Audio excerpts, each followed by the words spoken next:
Jason. No? No, I have to. Yeah. Okay. Okay. Yeah. Okay, perfect. Okay. Hello, everyone. Thank you for being here. As promised, I am Shima Beigi. Since I arrived to Belgium, people changed my last name, so I became Shima Beigi. I think it's easier for them. I accepted the change. I'm a research scientist here at Center at Bristol. I have been collaborating with Francis and others and Thomas for the past 11 years. And before that, I was in the UK. I did my PhD and master degrees in the UK. And here is a little bit of summary of my background and expertise and current interests. By background, I am an environmental engineer, and I have become an expert in designing complex adaptive systems, resilience in complex adaptive systems. I have been working on sustainable development and different, basically, approaches to sustainable development. Very much so interested in analysis of complex systems, nonlinearity, regime shifts, and resilience. And over the past, I would say, I think 9 years, I become very much more interested in also the use of artificial intelligence and technological solutions in driving sustainability. And as a result of that, man-machine interface and how machine actually influences human behavior. And I also have worked with Francis on consciousness and study of subjective experiences. And I'm proud to say that we have published 2 papers together this year in 2014, local field theory in the Journal of Consciousness, and then the need for noise and uncertainty for driving sustainability, subjective experience. That's a kind of sustainability also can be subjective. And we published it in Journal of Entropy. I also, since I'm I would say, aspiring mindful and enlightenment, basically, disciple, I am also very interested in bringing teachings of meditation and mindfulness into driving sustainability. And in 2020, I published both Mindful Smart Cities and developed concepts, design and delivery practices for the smart city community, and of course, generative technologies, and lately, the use of neuroscience in driving change in smart cities as well, in neuroarchitecture. These are kind of things that I am interested and I have worked with. But today, as the title of my talk, Digital Transition and Sustainability, I thought actually when we link the current methodology and approach to digitalization, especially artificial intelligence, and we link it to sustainability, it's a black box in a black box in a black box. So in this talk, I'm going to give a little example of this kind of black box that I experienced in design of a project in Kish Island in Iran. So I think when we connect digital transition to sustainability, I think we are in this space that is itself a black box. And before jumping in, assuming that with artificial intelligence and digitalization, we can hope that we can computationalize these sustainability goals. I'm going to show you a different picture on a ground. I will come back to this slide a bit later, but because I want to first show you the so here. Okay. So in 2014, I was very much inspired by my last year back when I was living in Iran. I was living in Kish Island, which is an island on top of basically south of Iran in Persian Gulf, and it's a free economic zone. So it really offers a fertile space to experiment with ideas that are connected to bottom-up approaches and decentralization. And for me, I mean, in Iran, given its political structure and how complex it is, that island was a place that I felt it might be interesting to experiment with sustainable development. So when I moved to the UK to study for my master's, for my thesis, I decided to go back to Iran and actually use the island as a case study to develop this kind of machine learning empowered integrated collaborative ecotourism network to enhance resilience profile of Kish Island.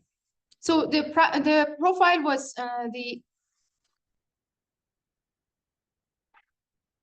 no, what happened? Sorry. The model was inspired by the success story of turtle seas hatching of them in Iran. So these turtles, for a very long time, there was a story around them, perception, a local perception about them, that because they have a nutritional benefit, basically people would hatch them and would consume them because they thought that it's good for their health and things like that.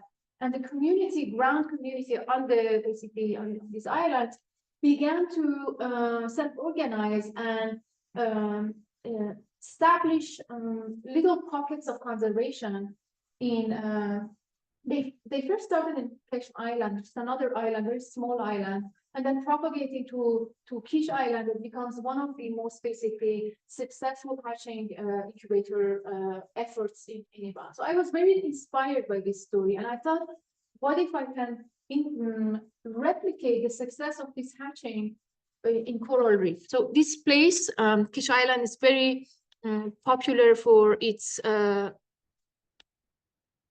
basically coral reefs. The coral reefs of Kish Island are one of the most resilient coral in the world because they have a heat tolerance to of 31 degrees. Normally they are resilient up to 29 degrees before they start bleaching.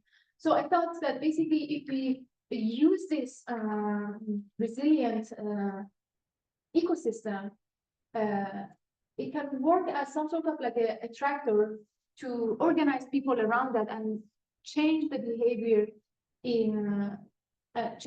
of people and develop a sustainable ecotourism plan. So the island, it's 91, I think, kilometers. It's not a very big island. So I thought that if we bring all these kind of people and components in a systemic way, we can design a sustainable tourism plan. But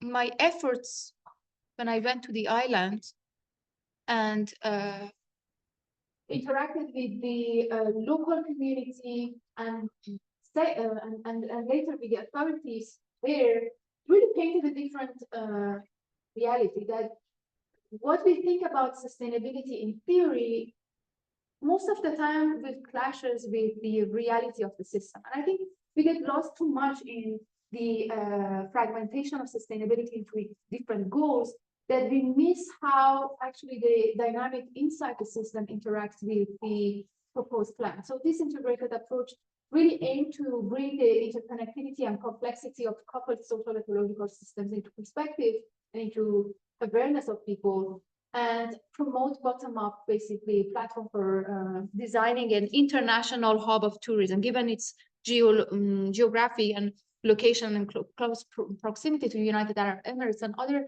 islands around that are really thriving tourism in ecosystems.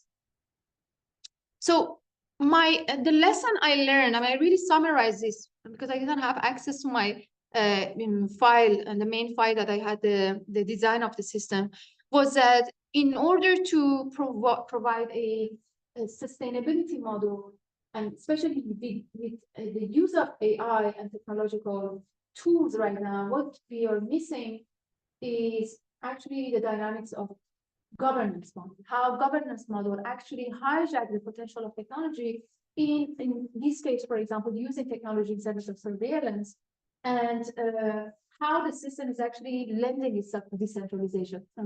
In systems like that, given the dynamics, and I speak later about niche dynamics in the system, the process of decentralization is a very risky project. It's a very risky process. That is, it can cost people lives, and it's the painted reality that we see from digital transition and the rise of, for example, blockchain technology, that we can have these trust networks and promote decentralization, full decentralization, really don't really yield in this kind of system. And I think another lesson that I learned is the value model, what actually environment and the services we get from ecosystems actually mean, and how much they are worthy in a system that prefers political stability. So now let me go back to the, I think the beginning of the presentation, because I think what we're missing is that when we think about digitalizations, I think we need to think in waves. And today, with the emergence of large language models, I think we have lost the track of how these models came to exist and what were the implications for changing the internal structure of our society, and therefore driving sustainable behavior. The digitalization started with personal computers, and then it led to peer-to-peer networks, and then decentralization, and then blockchain technology, and now large language models. And at the core of that, something exists, and that is network societies. We moved from traditional networks to traditional systems to network societies. And with that, the way we connect to our environment also changes. And that is what I give now a little bit example, that as a result of this like linear thinking, that we forget the waves. We think if we bring technology, smart technology, and we put it into cities, we get smart and sustainable cities. But actually what is happening is that we just don't understand what is a regime, what is a behavioral regime that is established during the previous waves of technologies, and how to manage those regimes so the new ideas and technology solutions, or even like changes we want to introduce to the system, they don't get trapped in these higher hierarchies, or I think Farid had a section on poverty traps that form inside the system. Normally we just go into, I think here, going to just look at, sorry, this slide. Okay. If we want to organize a digital transition, if we want to design a digital transition, therefore we need to understand the landscape of the current behavior regime that are established. This is a study that is very, I think, dominant in the field, and I think it's very valuable from GILS that looks at socio-technological transition to sustainability, and it shows that over time, with every wave of technology, with every wave of basically introduced behaviors, they become codified inside the structure of society. And as they codify, they basically create their own bubbles and environments, sub-environments. And then different actors, they come and stabilize those basically coded behaviors. And therefore, if there is an emerging technology, and I think this is a very pertinent moment for right now, because we have large language models and these advanced AI technologies, if these technologies have the potential to drive change, because we don't understand how the niche actually forms and who are the actors and what are the stabilizing behaviors, therefore these technologies actually lose their potentiality, or in most cases, they get pulled back in the same dynamic that exists, and therefore are lost in the implementation.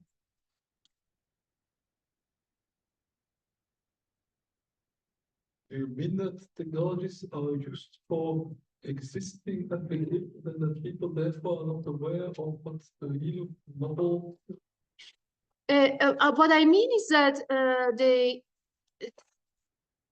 every technology brings with it basically a wave, and that wave is basically brings different types of behaviors and attitudes.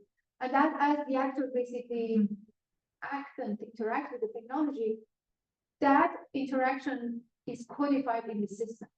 And as it codifies, basically it creates a regime of behavior that is a aggregation of those agreements, concepts, and things that have happened during that day. And then that drives the technology forward, and that becomes basically a dominant technology or then dominant behavior. So new technologies, if they want to be introduced to a system, or new actors actually bring new ideas in order to drive change. Therefore, they get trapped in these dynamics that exist because they don't know who are the actors, who are the strongest people who are stabilizing the current regime of behavior. But this is, I think, very much, important because I saw an article in, I think, Stanford AI, human-centered AI, that they have come up with a large language model that they could basically program 1,005 personalities, and from that drive accurate behavior predictions from the model. And they were suggesting that this kind of model could be used in order to potentially drive changes that we think and deem desirable in the system. And I think this is quite dangerous. I mean, it can be very useful, it can be very dangerous, because it seems that we're heading in this direction that technology is the only solution that we need in order to drive sustainability. And really, we are not looking at, and speaking of meditation, speaking of personal transformation, we're actually missing the point that we as humans have the potential to drive, to change ourselves, really understand and have insight, and really deeply engage with the system and environment and the kind of future that we want to live in. So as I think we're moving toward this behavior in demand kind of mentality, that, okay, this is the kind of behavior about what we want, this is a sustainable behavior.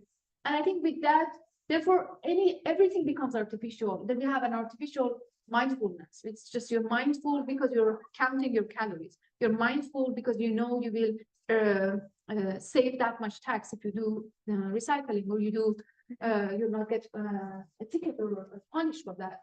So artificial mindfulness, I think it will become commonplace. Then surveillance capitalism will become widely accepted because, well, if you need to measure and quantify a behavior, therefore you need to have an hand on actually the civic space, on the people in the system that you have. And therefore, I think we get deprived of authentic values that drive actually deeper emotional engagement with our system. A kind of like, I think similar kind of example of this I think is happening in the earthquake engineering. I did my PhD in the seismic lab, control and linear dynamics in Bristol University, and my main case studies were basically earthquake engineering and disasters in different areas of the world. And two of the case studies I looked at was the Haiti earthquake, and also in Japan and triple disaster, tsunami and earthquake. And these kinds of earthquakes were kind of like paradigm shifting moment in the field, and they gave rise to this kind of like AI desired predictive processes and predictive modeling, that they can show the critical threshold that, like, for example, if there is a earthquake, they can pick up basically signals, and they can show earlier than traditional networks would pick up the signal, and could hopefully initiate a faster disaster recovery response, and therefore kind of bring the resilience into the system much more faster in case there is like a very I think violent earthquake. But I think the real concern from an engineering and also like from a socio-technological point of view is that, again, we're offloading the human responsibility, we're uploading the situational awareness that we need in order to be engaged with our environment to a machine. And therefore, what we do, we are changing the perception of reality. And we are, I think, altering the perception of reality in such a way that I think delude us in a way. This is the article that I mentioned, generative agent simulation of 1,000 people, that they say basically they could create a basically a profile of knowledge of human behavior, and from that they could accurately basically predict what kind of behavior would give that generative agent. So constructing an architecture that can accurately simulate behavior across many contexts, however, such an approach needs to avoid flattening agents to demographic stereotypes. And I think the flattening effect is already happening. We see in, for example, this surveillance capitalism with migrants, and in Iran, classic case, in China, in the places where technology is actually hijacked from its potential to drive change to as a stabilizing force for the hierarchies and governance models that are authoritarian. This is another study that I think is interesting that shows AI tools in society, they are actually somehow are making us less intelligent because we are dumping our inner thoughts that we need to kind of like digest and come up with ideas into large language models and AI. And the question is, what is the future of critical thinking? And again, I cite these articles because I think for sustainable development, a requisite of sustainable development, everybody thinks it's society, environment, and the government and economy, but at the core of that is the critical thinking. And if you don't have that spirit of critical thinking, I think we can't really have a sustainable future and sustainability. So maybe we will have artificial sustainability. We have robots, large language model generative agents. And for me, as someone that is both interested in the modeling of systems and also the metaphysical and maybe, dare I say, spirituality and personal transformation and consciousness, I think there is a danger of collapse of our being. What are we actually? If we are dumping and delegating everything that we just think that can be delegated to artificial intelligence, large language models, or whatever that is emerging, what is left? What is left for us? What should we do? And I have an answer to that towards the end that is a bit is optimistic. So is it the flattening of agents? Is it actually the flattening of our humanness? That we just become a shell, empty shell, really driven by algorithms and moved in the directions that we think is sustainable? I hope not. Or are we becoming comfortably numb, as Pink Floyd says? So this I show you already. A very brief touch on smart cities. I think it's a great place to look at where technology goes really wrong, where the concept of smart cities, the promise they have for sustainability, is really lost in translation. We have a monologue that smart actually means home, economy, mobility, everything you plus and add, and you get a smart city. It's very much dominated by Western thinking and Western ontologies.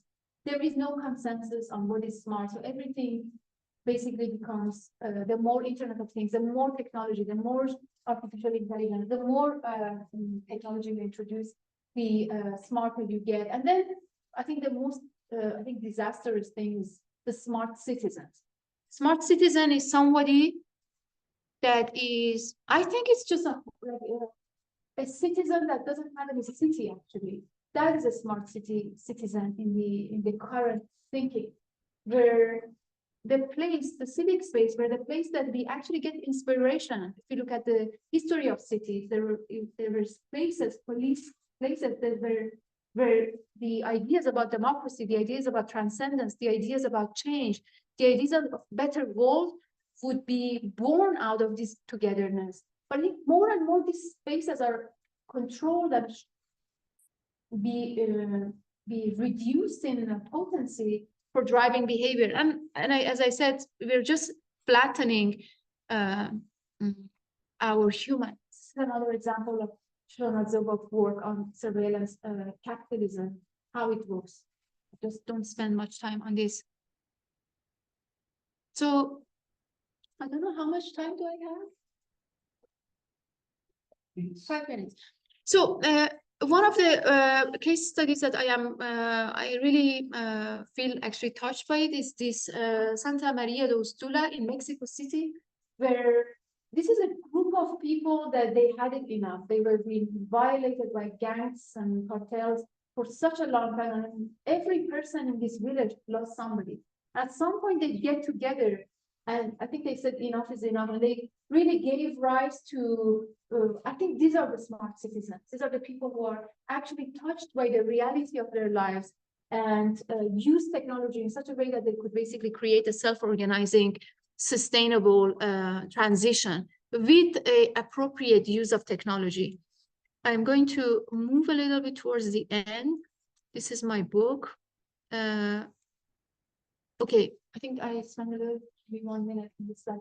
So digital transformation as what and to what kind of sustainability? This is a question that I asked myself while I was actually building these slides, and I was thinking, is that what is AI? What is artificial intelligence? Is it a means? I think it's actually is a thinking that we think is a means to an end that often invites dominance and extraction. So we just extract data, we come and approach that also behind sustainability, that we just extract without really thinking about the consequences of that. Is it a solution, digital transformation for sustainability? Is it the missing solution? And I think if we think artificial intelligence and digital transformation is a solution, then it leads to isolating individuals by opaque algorithms. I think this is famously being done already. I think a level deeper than that might be a little bit much more broader is a strategy. If it's a strategy, then I think it actually leads to a weakened sense of reality. As I said, it leads to a delusion that by delegation of everything that we think and we could put into the systems, we are somehow losing the power of stories, we're losing the power of the emotions, we're losing the power of actually dreaming together and imagining and thinking about what kind of reality actually we want and how the current reality is actually impacting us. And the last, I think, level is if we look at artificial intelligence and digital transformation as a mirror, then I think maybe we can come up with some sort of a pluralistic alignment that we welcome a tapestry of cultural input, that we can have different kinds of like ideas and stories and wisdom from different cultures into the approach towards sustainability. So I think that would be a more appropriate response. So instead of being numb or comfortably numb, maybe we can become comfortably awake. That is, establish new rules and values and regimes of behavior, as I mentioned, regimes of behavior. And then we have trust through action, really wanting sustainability, not just through algorithmic manipulation.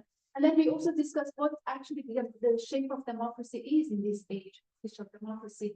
And then we confront challenges with actually, I think, sober mind rather than I think a delusional approach, just delegating them to technological solutions.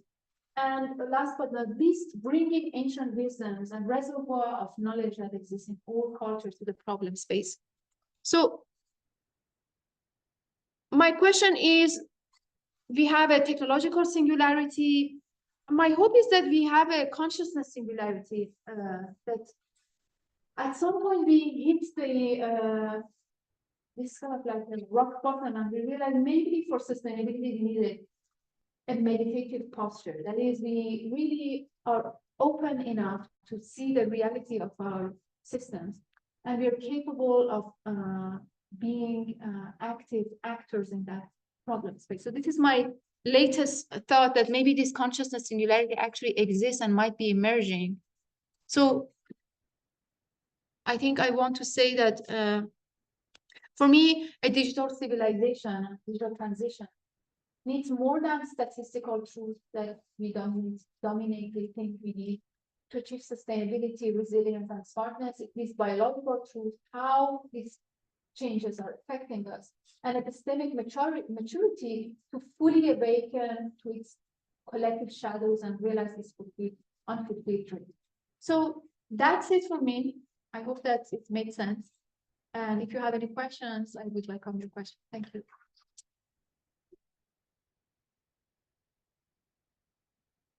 So time for questions. You have a few minutes.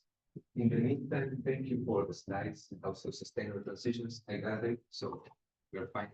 Questions? I have one. Yeah. Right. Questions?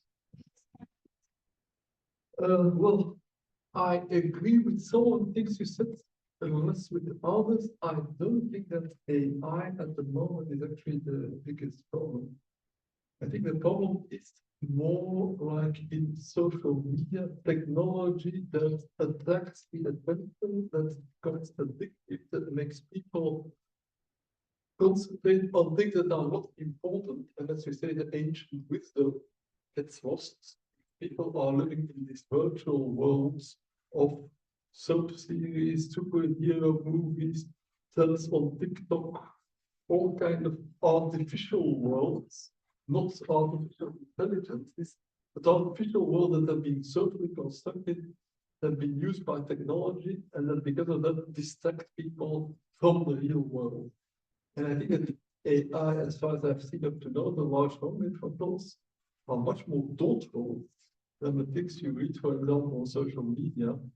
But in that sense, I don't think artificial intelligence at this moment is the biggest problem. We'll see how it plays out. It's already too early. I think it's the artificial worlds in the sense of these virtual communities, social media, false news, all this kind of. I think that's much more dangerous to alienate people from the real world, from the natural world. Yeah, I think it's great point, Francis. I think that's what I wanted to actually hear. I think wanted we don't have much time, but this is kind of like a layer of thought that exactly as you say, like the current models we have, because we think of them as a strategy, what they do is screw our perception of reality. So they think it's kind of like delusion, kind of like an artificial view of the world problems. And when we work together on socio-technological dilemmas and mean propagation, and we know how to hijack the retention, that is what you need for sustainability, of course. So I agree with you. I think in a sense, I agree with what you say in terms of like the artificial communities and virtual communities. But I think the approach to artificial intelligence, the way we brought it into kind of like a mainstream, I think that's a problem actually, because it's because of I think a very fast integration to business models that aren't actually impact oriented. These business models that is a subscription or kind of like pure very opaque models, I think aren't or very fast plug-in basically APIs. I think are not designed to maximize, I think, the potential of this technology. I mean, this is of course early ages, of course, I think. So I think for me that's the problem. Well, my impression of using AI up to the moment is that AI is so flexible that you can do whatever you want with it, the most stupid things and the most small things, which means it will depend basically on the user, on the individual. Smart, wise people will ask intelligent questions to the AI, and the AI may help them get their answer. People who want to be entertained and know the latest details about I don't know which Marvel hero who is supposed to have been dating which other Marvel hero will get these answers as well, will help them to continue living in the virtual world. I think the AI at this moment is neutral, giving you the possibility to go much deeper than social media. You need to go. I mean, I think I want to move then to another question, but I don't agree with you, Francis. I agree with part of what you say, but AI is not neutral. No technology is neutral. I don't have that perception of technology. It's actually there is something, and it's not neutral. But nothing is ever neutral. Yeah, so I think I'm trying to say that what I've seen up to now from artificial intelligence is more neutral than most other technologies, precisely because it's so incredibly flexible. Can really be used for any possible. Maybe we park this question and we discuss it about towards the end of the. Another question.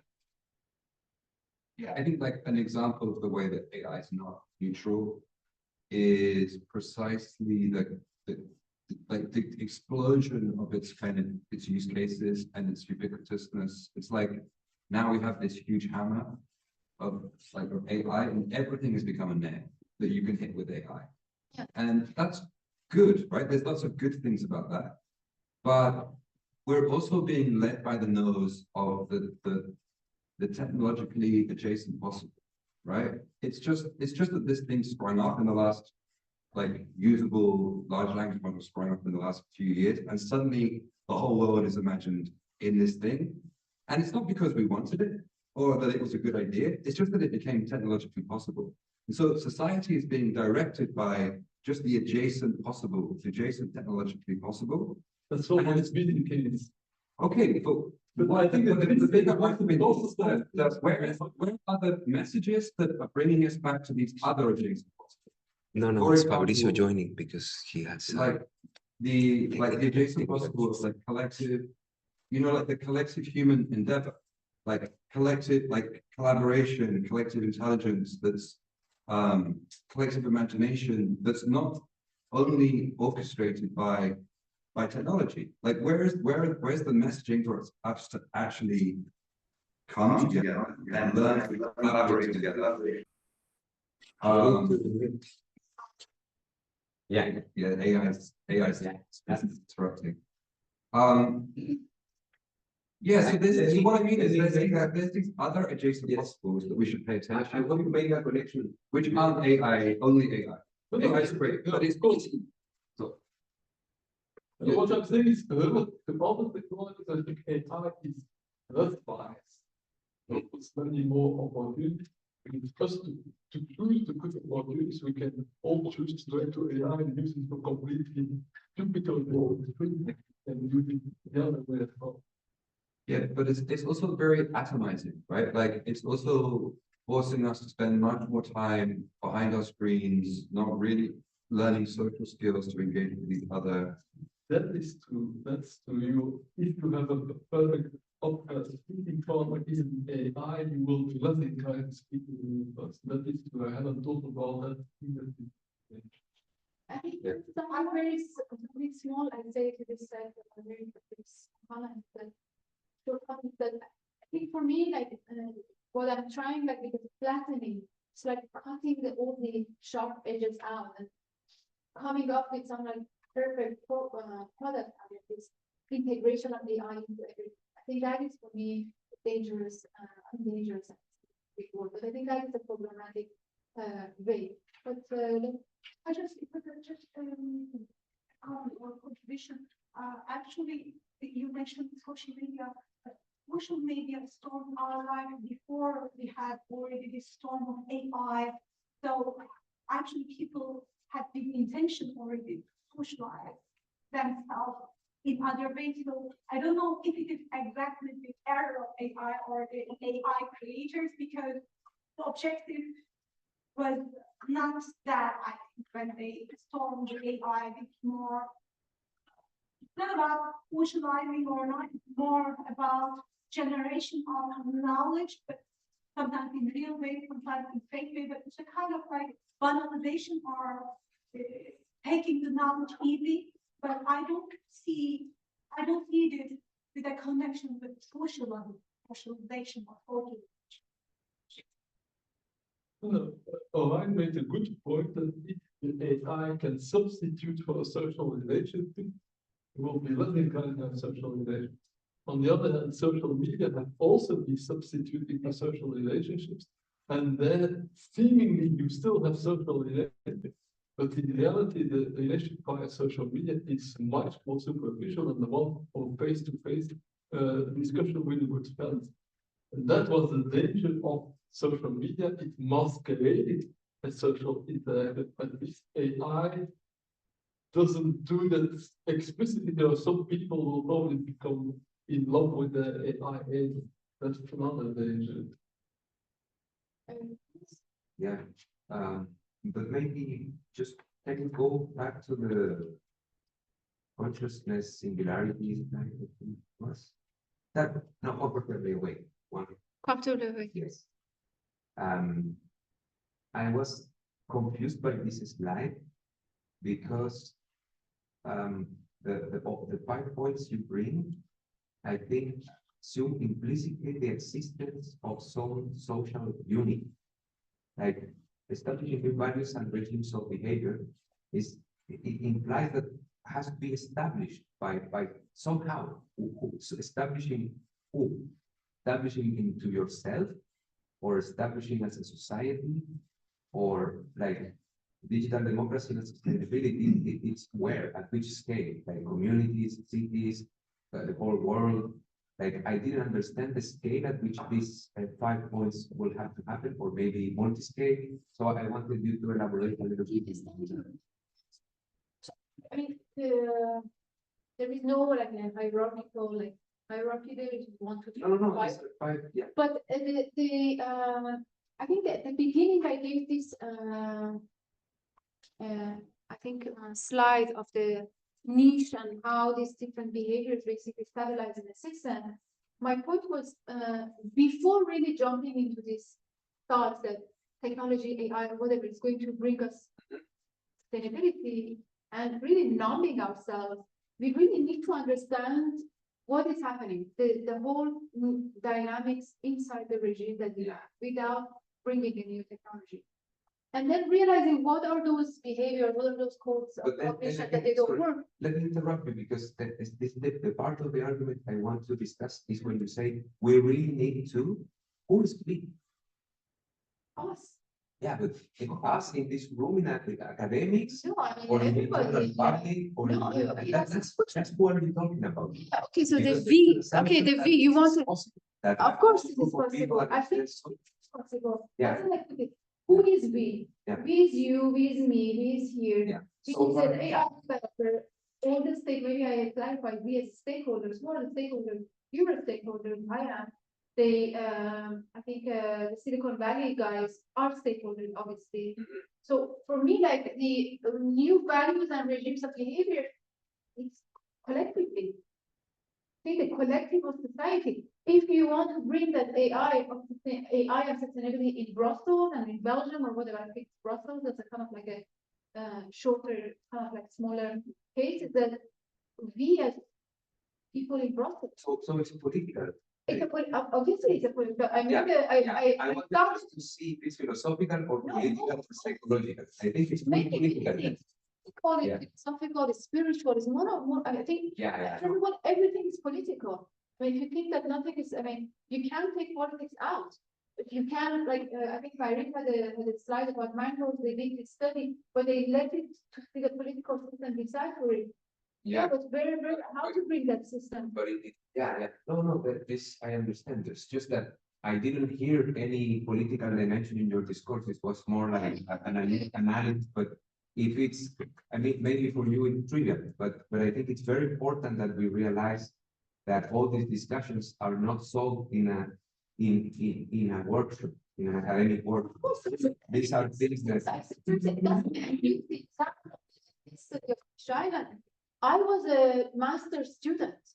So when I went, I mean, my work wasn't anymore a master's student in civil and environmental engineering. It was the direct contact with the political system and the hierarchies and all the loops and exits that really make the project I would say a political project. And in these places you get arrested for environmental work. I mean, there are cases that they get arrested. So of course it's a political statement, it's a psychological statement, it's a spiritual, it's a human statement, I would say. You say we people can connect or access technology because if they consider that still at least 15% or 20% of our population, they have no idea of which their country. If there are still people who have never seen a fixed phone at their home, forget about mobile phone or forget about AI, but they don't know what is a telephone at home. So that maybe we need when we say maybe the part of the world who is able to connect or who knows the vocabulary of AI, but not all of us. Yeah, I mean, sorry, I think next time I give a presentation about V. Yes. It's very, very deep. Yeah, it is not all. Yes, my next title is the B, the elephant. Yeah, very exactly this could be considered an elitist. If I think about we, I'm more thinking about this work because we're thinking about intellectual, who are open-minded and critical and thinking ahead. Most people who use social media know there is something else, but they have no idea of all the complex dynamics and psychological dynamics that make them to get addicted to social media.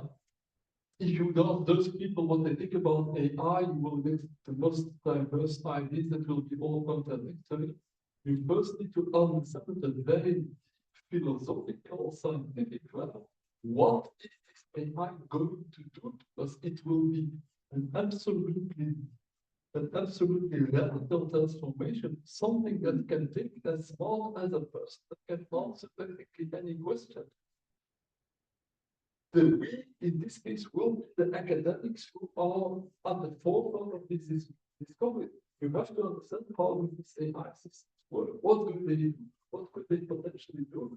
It's a very high intellectual work, and politicians are not going to solve it at this stage. When we come up with a good philosophy, then maybe 20 years later, the philosopher, the politicians, actually they have some point. Maybe we have some law to implement it. Hopefully sooner than when I was making this point particularly because this is not. I think this transition is a little bit different than the other traditional transitions where you philosophers drop philosophies and then they are picked up by some emerging politician who ends up implementing like revolutions or whatever. This is a corporate driven transition who is hijacking politics. Exactly. Not so, open source AI or networks. Yeah, Or a good friend is one of Yeah. those who is spreading them. But it's not just for the corporates, No. a lot of time are visible at the moment. Yeah, For example, the DeepSeek, the Chinese AI is also open source and anybody can use it. So yeah. the corporate part will maybe not as Yeah. important as they used to. I think it's the least I can say is that I doubt about that because the big capitals and the attractors of minds are in the Silicon Valley. These guys have like this VC, this venture capitals, and lots of it's becoming a cultural thing that students drop out school if they're very smart and they start these things, and it's becoming a new. It's not like before, that we had like the Niels Bohr lab and everybody wants to go there to work on atomic energy. It's not like that anymore. It's not in the university. It's happening in the companies. Of course, open source, of course. Who's making more money is having more means and is having more influence. Like, Business has always been making more money than universities. But the universities in the long term are the ones that guide the ideas. Yeah. The Manhattan Project was also a very private thing. It wouldn't have been there if Einstein and Fermi hadn't before thought about nuclear energy. These AI models that are now being used by OpenAI, they were also developed in the universities. No, I totally disagree, and that's that I just think it's what goes too long. But I think education is also it's gonna change. AI will replace professors. They will teach. So the whole scheme of knowledge is now in the hand. It's gonna be in the hands of AI. Of who's running AI? And so this is going to be the political. There will not be one good running AI. Yeah. That's why I think open source is important. Yeah. And the open source is there and that's the big benefit of the internet. Software that's put on the internet, people just think, and you can't take it away anymore. Oh no, actually change our lives, no longer open source. Everybody has already installed it. OpenAI originally was also meant to be open source, but they know what open source. So most people have already copied this for a long time, and they are not much behind them. Yeah. No, it goes too long. So Yeah, I think it's fine. the week. B was it's the next. Yeah. But I think the part that Thomas said about the Silicon Valley, I spent 3 months in Silicon Valley, keep the same kind of vision, the force of Silicon Valley is unprecedented. And the business model, right, I disagree with you, Francis, with the neutral, is that this transition hijacked, I agree with that, hijacked by the elite, the Silicon Valley. Like bringing AI, something that was so hidden basically in the labs, in the hand of so many people, such an unprecedented time, it's not going to be a normal transition. So that's why I wanted to really, instead of like going into the details of these models and how they touch sustainability, I wanted to actually bring into consciousness the importance of like individual awareness and consciousness and how we can actually stay human. And the question of what is left of human, what will be the meaning of humanness, this transition. Yeah, okay, well, Digistal. Thank you, Shima. So, Yeah, nice. Oh, so, I wonder if there were questions. No, no questions from the public, so stop recording.